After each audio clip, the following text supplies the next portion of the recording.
shot. Glover shoots, he scores! Savignac, nice move. Finds Pione. Out in front, shoots, scores! Walking in, finds screen, fires a shot, and he scores! Devin Savignac, he shoots, he scores!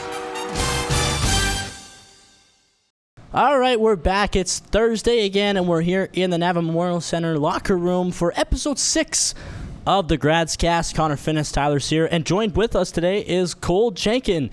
And I'm excited. This is a big one. This is a big one. You've been Seward for the last 6 weeks, man. 6 weeks. Yep. It's been nuts. How you feeling? Feeling great. Thanks for having me on. Yeah, it was a big weekend this past weekend, Family Day, big game in Kempville, and well, all the boys seem a little bit pumped up. It was a tough loss, but a lot of fans in the stands, and you can kind of smell the playoff hockey already, can't you? Yeah, like that game, it was a sweet atmosphere. You know, going out there and like stands were full. It felt like playoff hockey, and you could tell the fans were enjoying it, and it was a lot of fun being in that game. Well, Tyler mentioned you've been thrown under the bus, I'll say, a couple times on this podcast by your teammates. He's been waiting for this. For better or for worse. For better or for worse, you know. But I just want to ask you, like, obviously that means you're a well-liked guy here in Navan. How has that transition been from where you were last year to Navan, personally and maybe in your development as well? Yeah, for the development, obviously, you know, playing in the CCHL, it's a bit of an adjustment, you know, the speed-wise, and it's a little older and more physical. I feel like in the GOJHL, it's more of a OHL feeder league. You know, there's a lot of farm teams for OHL teams, so you can get like the younger draft picks and things like that. And, you know, coming here, you know, I didn't know what to expect, right? And this is an unbelievable group, easily the best group I've been a part of. And you know, yeah, we like to joke around and get pranks and stuff like that. And there's a couple guys here that like to prank me a little bit more. But no, I love this group. You know, everybody gets along, and I think the off-ice chemistry kind of transitions to the on-ice, and why we've been so successful this year. You know, I'm happy you mentioned the GOJHL. I want to jump on that a little bit. Obviously, had some tenure there before moving on to the CCHL. And there's a couple guys in the room that have also played in that league. And it might not be considered, you know, a Tier A, Junior A kind of thing. But is there a couple guys in the room that you happen to play against at that high level? Or with? Yeah. Like in this? Yeah, in the room here, a couple names. I never played against Coopsy, but he played for St. Mary's. We were in different conferences. Mm-hmm. I was in Stratford, and he was in St. Mary's. Actually, I did play against Holmes last year. Shout out to him. He played Kamoka Canes. I think we were 5-1 against them. Wow. If he ever comes on here, you got to ask him about his team last year, because they weren't the best, I would say. So did you shut him down, you'd say? Oh, absolutely. Like, pull up the video. I locked him down. A couple times I was on the ice for maybe myself getting an apple, and I see him out there. So yeah. Do you see a lot of that rivalry in practice with Holmesy? A little bit, yeah. You know, if we're doing any scoring competitions or things like that, we like to, you know, bring back the GOJ stuff. So a little different being teammates now, right? Yeah, but he's a great guy, and he's had a really good year here, and been a force for our team. So could you ever remember like a time maybe that you and Holmesy got into it, like playing against each other? I never think of a time, but he actually has a video. One of my teammates like absolutely like demolished him, and it was awesome. Like I pulled up the video, he saw it. Yeah, it was a guy on our team, and yeah, it was pretty sweet. So it was funny. Well, Tyler and I have interviewed quite a bit of defensemen here. There seems to be kind of a trend, I guess. Yeah, a trend with the D-men. We're still not in the corner. Yeah, we've moved out of that side of the change room. But, you know, we started off with Nico, then we went to Royce and then Hargis last week. How would you describe your defensive game? Yeah, I think coming here, you know, I'd like to think of myself as a two-way defenseman. But obviously we have some really gifted offensive defensemen, and you know, I think my job here is obviously just take pride in the defensive zone and just be a really good puck-moving defenseman. I think we got, you know, 4 lines that are really good here. I think our depth is a key, is why we're so successful. And obviously playing with Hargis, I think we've kind of identified ourselves as kind of a shutdown role, like going up against first lines and things like that. And I embrace it. I love it. And I just want to continue that going in the playoffs. The calm of the storm, you might add. The calmer that a team feels in your own zone. Do you think that helps your team win hockey games? Yeah, for sure. I think just being calm and poised in the defensive zone, obviously a lot of good teams here, a lot of good players and things like that. So I think just shutting down first and, helping out our goalies. We got some really good goalies here. And, again, just moving pucks to our forwards because we got some really good forwards here. I think it's helped us winning games. Is there any aspect of your game that you think is sort of underrated? I think my agility. I think walking the line on the blue line, obviously, and even going back for pucks, like maybe a little head fake and turning up ice. I think my speed and agility is kind of an underrated part of my game. And would you say that's also one of your strengths? Like if you were to pinpoint, Cole Jenken's 5-star strengths, what would you say that's definitely up there? I would say it's definitely up there. I think my big strengths are my poise and my puck movement and just being a good 200-foot defenseman. I think those are my big strengths. Now, prior to this season, did you set any goals for yourself when you were looking at the long season ahead that you had, and have you achieved some of them? Are you happy at where you're at now? Yeah, for sure. I've definitely set some goals. Obviously, coming in here, I didn't know what to expect really, and I think just for me, just my goals were obviously, being a top defenseman, somebody that I, be relied on in both the offensive and defensive zone, and just trying to be the hardest worker on and off the ice, and just continuing to be faster and explosive and stronger. Obviously, when I came here, the first 10 games, it's an adjustment, right? Like, yep. This is a good league, and there's some big boys out there, and obviously as an undersized defenseman, those are things that I'd like to continue to work on. I want to touch a bit on Navan. It's a little bit unique in terms of a hockey club in the sense that it sits in a relatively small town, kind of on the perimeter of a big city like Ottawa. Being here, you live here, you're basically in the room all the time, you're always with the boys. Do you feel like that has really helped you and your team here in Navan, see the success it has this season? Oh, absolutely. This group is just so close. Like, I love coming to the rink every day. Obviously I love being on the ice, but I think sometimes I'm more excited just to be around the guys and just hang out and talk. And a lot of us hang out, after practice and things like that, just outside of hockey. So I think just the closeness here just allows us just to be comfortable out there and kind of have that chemistry on the ice. And again, what you just said, it's a huge reason why we've been so successful, and hopefully we can continue this in the playoffs. Now, going back to your younger days of minor hockey, was there anyone that was a big influence to you, whether personally or watching in the show? I think obviously, obviously I like to, start with my parents. Obviously, my dad and my mom, they've been, supporting me and encouraging me just to continue to enjoy and play hockey. But I think just somebody that's influenced me big time is my major bantam and minor midget coach, Jason Williams. He won a Stanley Cup with Detroit, and I work with him every summer on the ice, and he's just somebody I've always looked up to. And it's a huge name drop. Yeah, huge. Yeah, shout out. Just someone that's just helped me with my on and off ice development, and he's an amazing mentor for sure. Not bad to drop that one from the belt, eh? Oh yeah, Stanley Cup champ. Oh, big shot. deal. Big Not shot. a big deal. He doesn't have a Bogart Cup though, does he? No. I don't think he does. Oh no. Well, maybe you can go back to him this summer with maybe a 1-up on him. I'm not quite sure it's that much of a 1-up, but big deal. Who knows? Big deal. Going back to that, when we talked to Briggs and we talked to Royce, they explained some advice they got as a younger kid that really helped them. Was there anything that you got in the past years that have helped you? Maybe a piece of advice, a tip, something like that.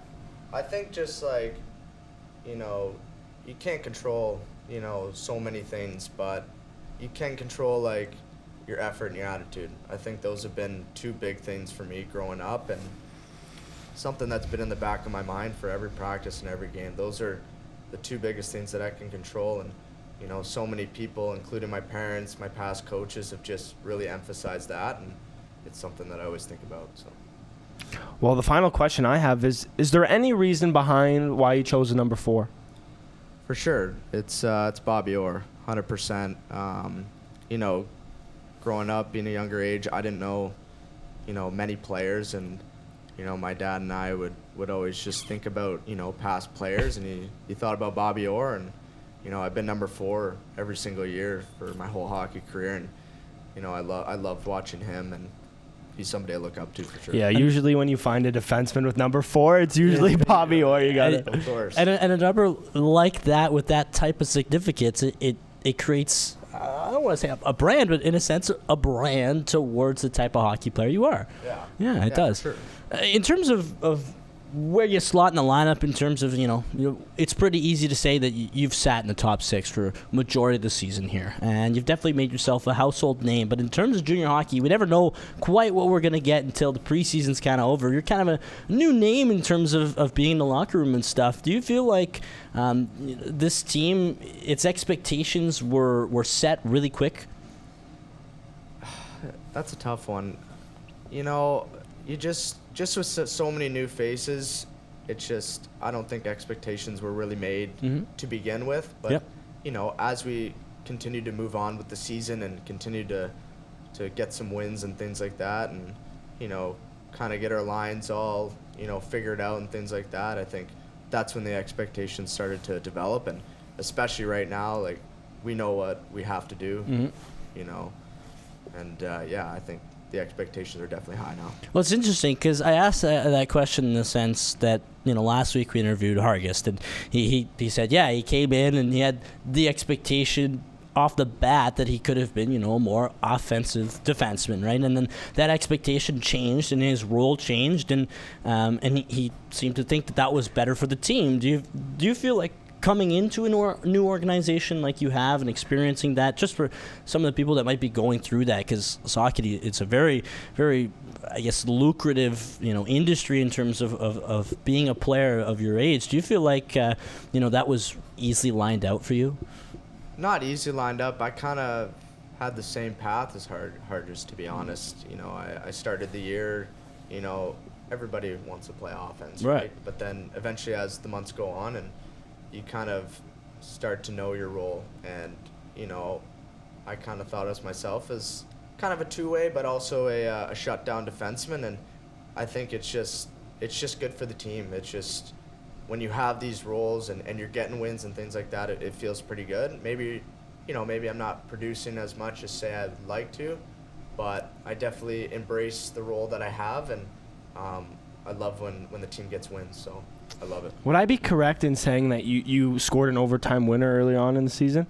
You would be correct. Was that I remember calling that game. That was one of my highlights of the season, just broadcasting. Would that be one of yours so far? Oh yeah, that'd be one of the highlights of my career. I never scored in overtime. You know, past couple years I didn't even play overtime a lot, and you know, when coach said you're going out, I was like, all right, you never know. Good choice, eh? Good choice, yeah. And then, you know, Dukes made a nice pass to me. I rushed it down, a little toey, little snipe. The rifter, eh? I just blacked out. It was awesome. I remember that pretty vividly. That goal actually. Didn't have a guy coming after you for cross-check to face or anything, you know. You blacked out, eh? Oh, I blacked out. Oh yeah. Just making sure. Just making sure. You never know. Celly, you never know when he's in the building. Yeah, it was awesome. It was awesome. You got to get the Celly right. Especially you're on your first goal and on the OT winner. That's when you got to worry about the Celly. It's pretty sweet. That's one for the books. Connor, the rapid questions. This is always the fun part. So I do have to say, there's some guys in the room that have started to add some questions in here. So just don't think you're getting Seward here. Right. Yeah, Briggs is a big fan of putting every Thursday, man. He comes out of the room with his phone in his hand. Yeah, every time. He's like, I got a couple questions for you to ask. So, but going into this, Cole, you've been, you know, like I mentioned at the start of the pod, you know, thrown under the bus a little bit, so maybe you'll get a chance to call some boys out here and you know, see what the truth is. Eh? We're not sparking fight or aggression. We're just saying. We're just saying the bus. We'll start with a personal one though. We'll start off easy. Do you have a game day ritual? Actually, lately I've you know, the last couple weeks I've been going to Nav Diner with Carp, Coops, and Dano. Shout out those guys.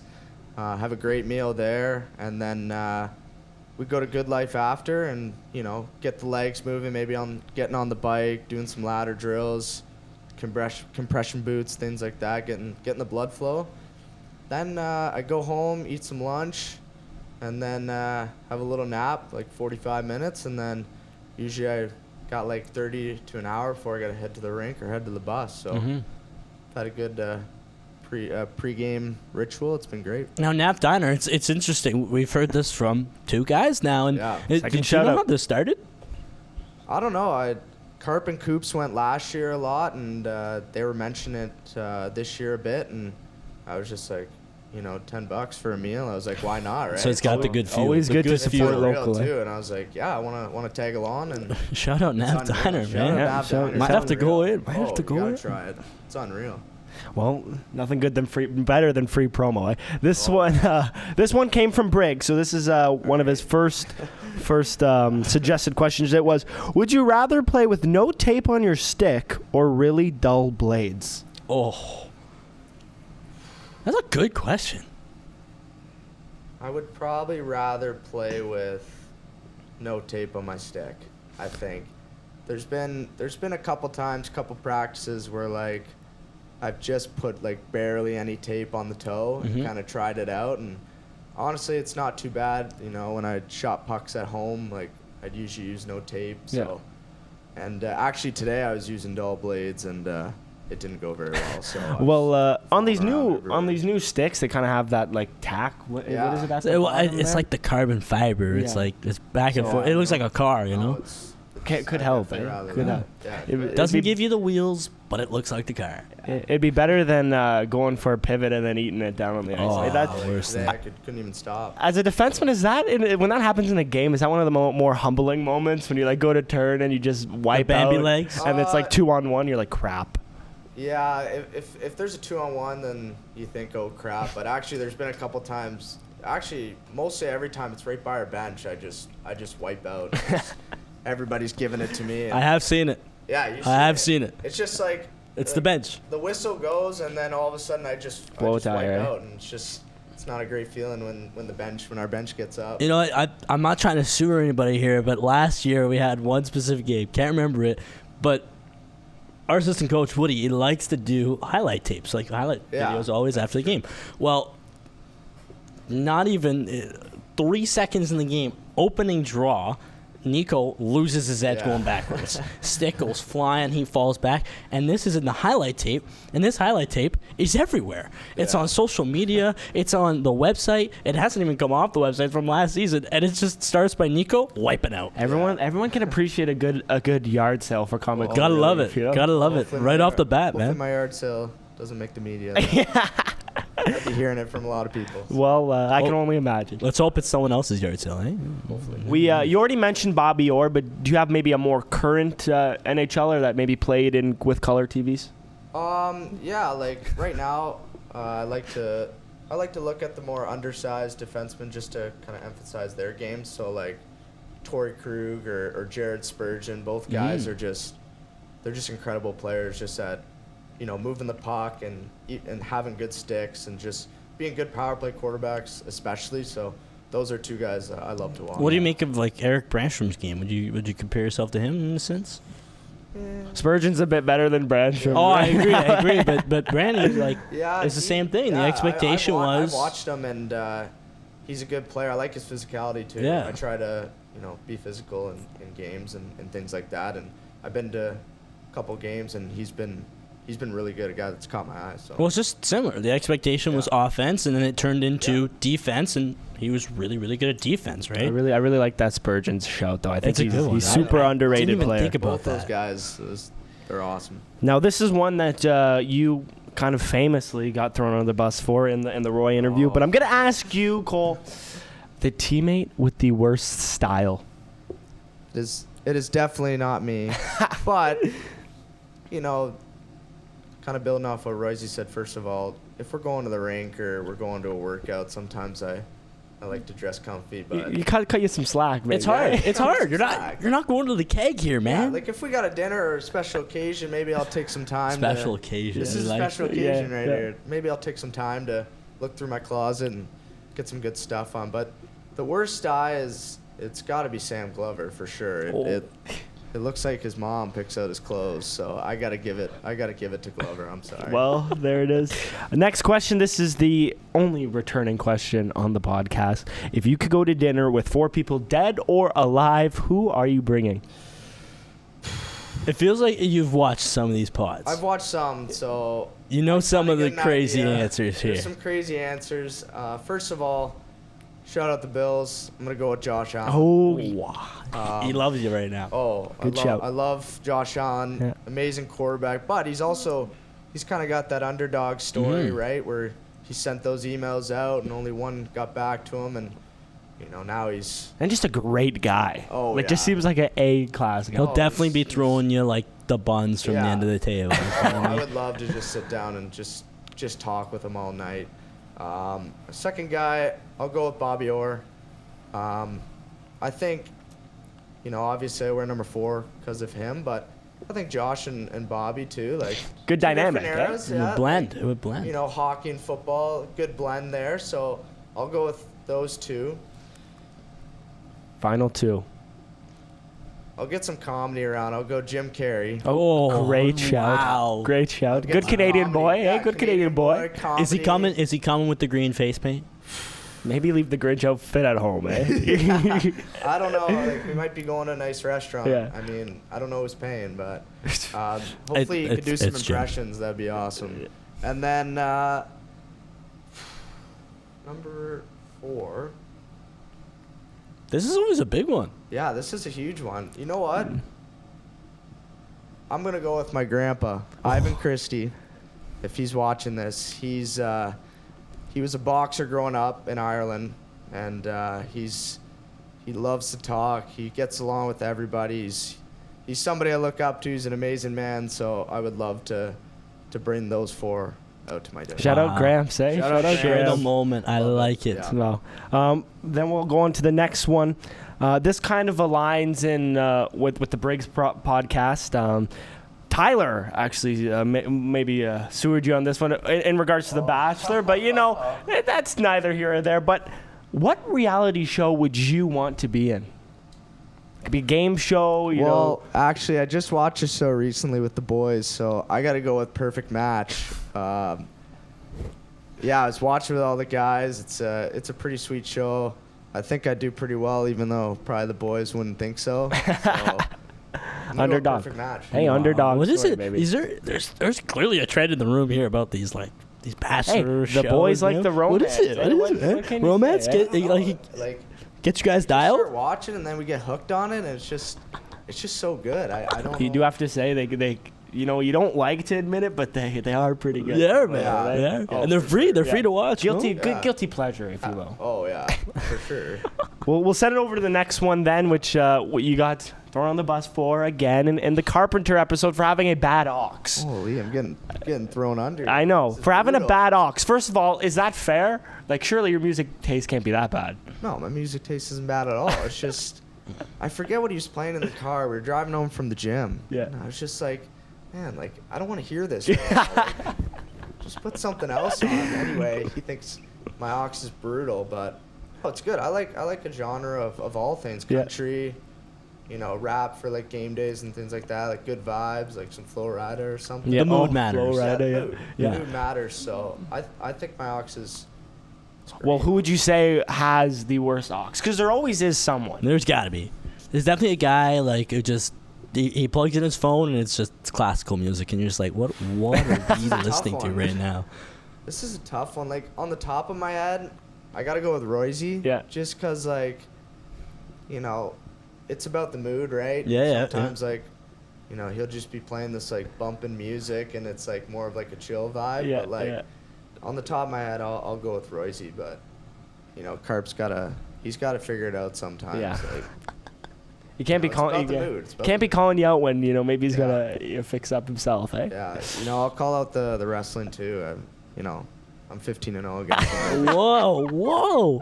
You know what? The record has changed. The record went from Okay, that's interesting because when we he's interviewed wrong. Carp, he said I want to say he probably said he was 20-0 Yeah, against he you. But was. now you're saying 15. Yeah, so what? You got You're 15 now. restarted the season? Is what you're saying?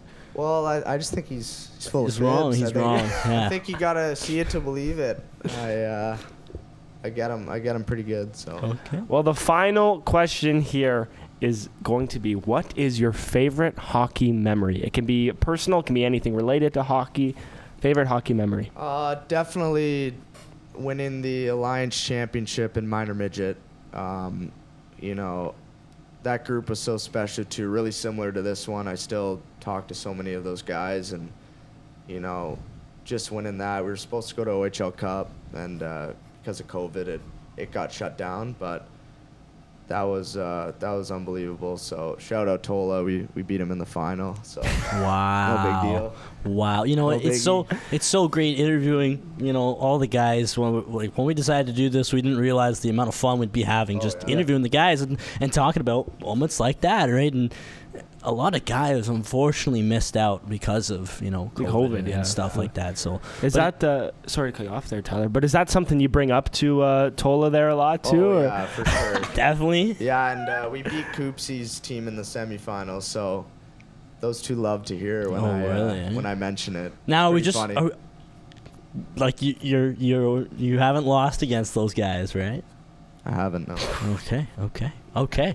We'll Wow. hold it to it. Wow. That's a new standard. Does that statement stay true to this day? Like they never get the better of you in practice, you'd say either? Or? Are you always locking down Coopsy Tola? could definitely be. No, I'm Yeah. Tola, you know, it's 50-50. He's a pretty good player, so sometimes he can catch me off guard. And it's got a rocket, man. What a shot. Shot's unreal. Like, Unreal.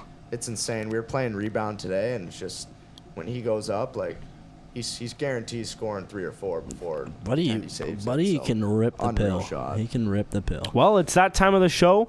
Look in that camera right there. Now, I Go think in you and know. Make I do your know. call out. Now you've been dreaming about this. Yeah, I've been sleeping on it. I've had a lot of thought. Looking and, through you're looking through your photo book.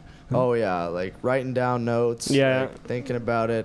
Coming up next, Kiki Brown. Wow. Wow. Going on the Great show. shout. That's gonna be Great show. a great episode. Great. I love this. Again, he has to come, right? He's obliged. Got to it. come. He has Yeah. to. He has to come on. He's such a fun guy. He's so funny, and I think next week's episode will be. Where are we moving? awesome. We're moving in the other corner now, Connor. There we go. We'll touch every side of the room Let's when we go. interview Kiki. Right so- on. Well, Jenken, thank you very much for joining us. Obviously, you're back in action this weekend, but by the time people are viewing this, it will have been, you know, March at that point. So getting into the latter half of the season. So good luck to you, and thank you for coming on. Yeah, thank you. Thanks for having me. This has been Gradscast, Episode 6 with Connor Finnis and Tyler Sear.